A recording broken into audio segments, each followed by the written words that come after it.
வணக்கம். Daily news பேப்பருக்காக நான் சாலினி. வணக்கம். டெய்லி நியூஸ் பேப்பருக்காக நான் ஹேமண்ட் சரோன்.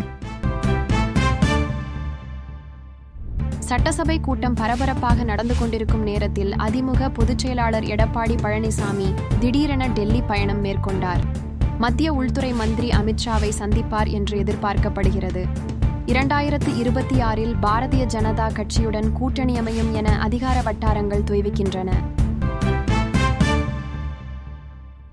நாடாளுமன்ற மக்களவையில் திமுக துணை பொதுச் செயலாளரும் நாடாளுமன்ற குழு தலைவருமான கனிமொழி 100 நாள் வேலை திட்டத்தில் தமிழ்நாட்டிற்கான 4034 கோடி நிதியை உடனடியாக விடுவிக்க வேண்டும் என்று திமுக எம்பி கனிமொழி வலியுறுத்தியுள்ளார். ஐநா பாதுகாப்பு கவுன்சிலில் இந்தியா சார்பில் ஐநாவுக்கான இந்திய பிரதிநிதி பர்வதனேனி ஹரீஷ் கலந்து கொண்டார். ஜம்மு காஷ்மீரில் சில பகுதிகளில் பாகிஸ்தான் சட்டவிரோதமாக ஆக்கிரமிப்புகளை உடனடியாக காலி செய்ய வேண்டும் என்று ஐநா கவுன்சிலில் இந்தியா வலியுறுத்தியுள்ளது. தமிழக பாரதிய ஜனதா கட்சியின் சிறுபான்மை பிரிவு சார்பில் நோன்பு நிகழ்ச்சி நடைபெற்றது. இதில் மாநில அரசியல் கட்சியின் முக்கிய தலைவர்கள் பல கலந்து கொண்டனர். IBM நிறுவனம் அமெரிக்காவின் நியூயார்க் நகரில் செயல்பட்டு வருகிறது.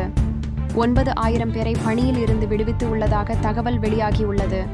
கலிபோர்னியா, டெக்சாஸ், டல்லாஸ், நியூயார்க் நகரங்களில் உள்ள அலுவலகங்களில் பணியாற்றியோர் நீக்கம் செய்யப்பட்டு உள்ளதாக கூறப்படுகிறது. தமிழ் சினிமாவின் முன்னணி இயக்குனர் பாரதி ராஜா தனது தாஜ்மஹால் என்ற படம் மூலம் தனது மகன் மனோஜை திரைத்துறைக்கு அறிமுகப்படுத்தினார். இந்த நிலையில் வீட்டில் இருந்தபோது திடீரென்று மாரடைப்பு ஏற்பட்ட நிலையில் மனோஜ் உயிரிழந்துள்ளார். முதலமைச்சர் ஸ்டாலின் இரங்கல் தெரிவித்துள்ளார்.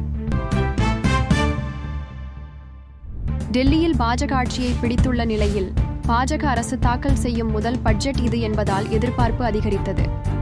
டெல்லி முதல் மந்திரி ரேகா குப்தா பட்ஜெட்டை தாக்கல் செய்தார்.